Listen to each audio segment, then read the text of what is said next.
Seventh grade Forest View Middle School students in Brainerd are using real-world technologies to conduct field studies. For the first time, students are using high-tech digital trail cameras to capture pictures of nearby animals. Hannah Trent has more in this week's Golden Apple. These cameras are motion sensitive. With the slightest movement, a picture is taken. And they take a picture whenever it senses motion. These 7th grade Forest View Middle School students are conducting their own field studies by using these high-tech digital trail cameras. The digital trail camera project was just this year. It's kind of a pilot deal. It was thanks to a grant from the middle school associations. 3 trail cameras were provided to the class to take pictures in the field. These field studies are completely student designed.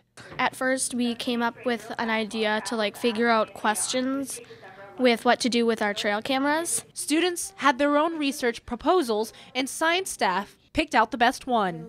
And it was interesting because a lot of kids had similar ideas, so probably by the time we picked 3 or 4 projects to do over the course of the year with the cameras, probably 3/4 of the kids had a similar idea. Students came up with an experiment to test if commercial bait for wildlife actually worked more effectively than ordinary feed, like cereal oats and puff rice. We just put bait out at 3 different locations and see how many animals come to each one.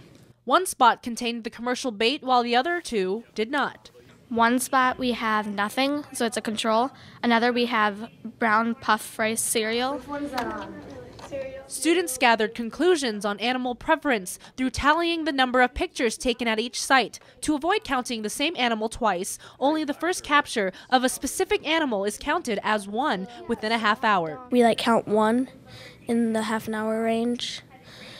And yeah, we just count up the numbers and graph them and stuff. After closely examining their data, students found that commercial bait is indeed a favorite. For some of these 7th graders, this experiment was a taste of real-world scientific field study. We can tie in with some Minnesota DNR projects that have been going on for a few years with animal surveys. The experiment wrapped up in recent weeks, but there's more to come. The hands-on experience has only just begun. Hannah Tran, Lakeland News.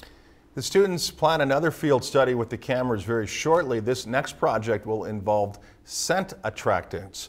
Students planned a total of 3 projects for the school year. If you've enjoyed this segment of Lakeland News, please consider making a tax-deductible contribution to Lakeland Public Television.